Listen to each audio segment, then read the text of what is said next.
Perdana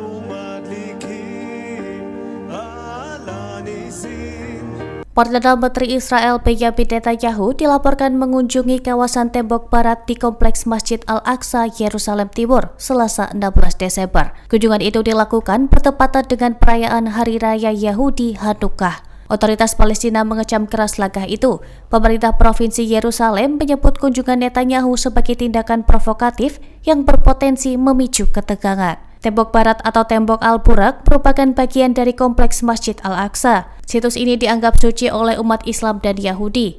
Kantor Perdana Menteri Israel merilis foto Netanyahu bersama sejumlah pejabat termasuk Duta Besar Amerika di lokasi tersebut. Perayaan Hanukkah berlangsung selama 8 hari hingga 22 Desember mendatang. Selain kunjungan Netanyahu, ratusan pemukim Israel dilaporkan memasuki Kompleks Al-Aqsa. Otoritas Palestina mencatat sedikitnya 210 pemukim melakukan ritual keagamaan di area masjid. Masjid Al-Aqsa merupakan situs tersuci ketiga bagi umat Muslim di dunia.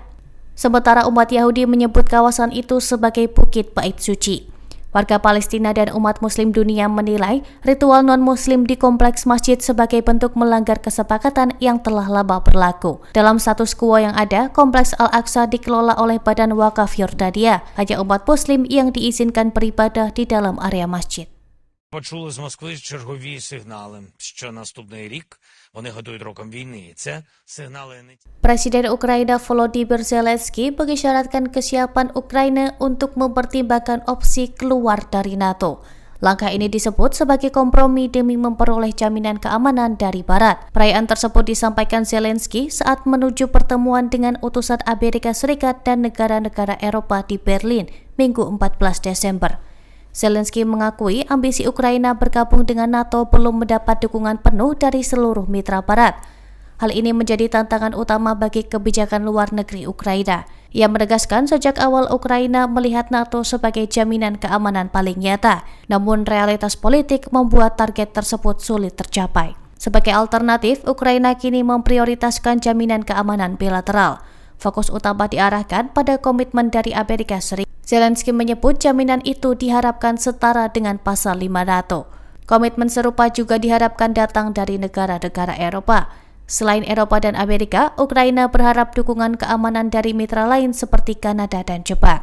Dukungan tersebut dinilai krusial bagi stabilitas jangka panjang. Menurut Zelensky, langkah ini bertujuan mencegah invasi Rusia di masa depan. Ia menilai kompromi ini sudah menjadi konsesi besar dari pihak Ukraina. Meski demikian, Zelensky menegaskan Ukraina tidak akan menyerahkan wilayahnya kepada Rusia.